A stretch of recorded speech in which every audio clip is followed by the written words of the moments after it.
যুক্তরাজ্যে স্থায়ীভাবে বসবাসের অধিকার পেতে অভিবাসীদের সামাজিক কাজে অবদান রাখার প্রমাণ দিতে হবে। সম্প্রতি লেবার পার্টি সম্মেলনে দেওয়া এক বক্তব্যে এমনটাই জানান দেশটির স্বরাষ্ট্রমন্ত্রী শাবানা মাহমুদ।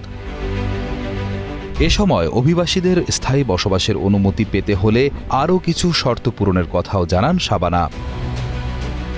যুক্তরাজ্যের রাজনীতিতে অভিবাসন এই মুহূর্তে সবচেয়ে আলোচিত বিষয় হিসেবে বিবেচিত হচ্ছে। উগ্র ডানপন্থী এবং অভিবাসন বিরোধীদের উত্থান দেখা যাচ্ছে দেশটিতে। এমনকি দিনকে দিন নাইজেল ফারাজের ডানপন্থী রিফর্ম ইউকে দলের জনপ্রিয়তাও বেড়ে চলেছে। সম্প্রতি দলটি বলেছে তারা ক্ষমতায় এলে স্থায়ী বসবাসের অনুমতির প্রথা বাতিল করবে। তার বিপরীতে এমন উদ্যোগ নিতে যাচ্ছে ক্ষমতাসীন লেবার পার্টি। তাদের ভাষ্য, এর মধ্যে দিয়ে রিফর্ম ইউকে এবং লেবার পার্টির মধ্যে পার্থক্য গড়ে দেওয়া হয়েছে।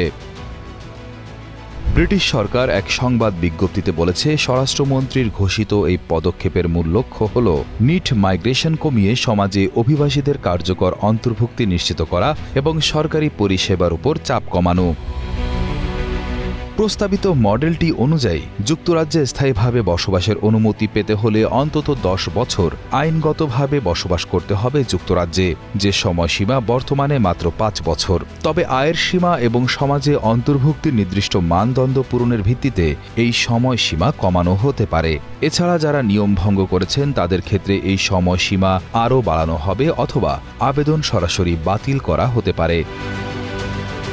স্থায়ী বসবাসের অনুমতি পাওয়ার জন্য প্রস্তাবিত শর্তগুলো হল যে কোনো সামাজিক কাজে নিযুক্ত থাকা, ন্যাশনাল ইন্স্যুরেন্সে নির্দিষ্ট পরিমাণ অবদান রাখা, সরকারি ভাতা গ্রহণ না করা, উচ্চমানের ইংরেজি ভাষা শেখা, অপরাধের কোনো রেকর্ড না থাকা এবং স্থানীয় সম্প্রদায়ে স্বেচ্ছাসেবামূলক কাজে যুক্ত থাকা।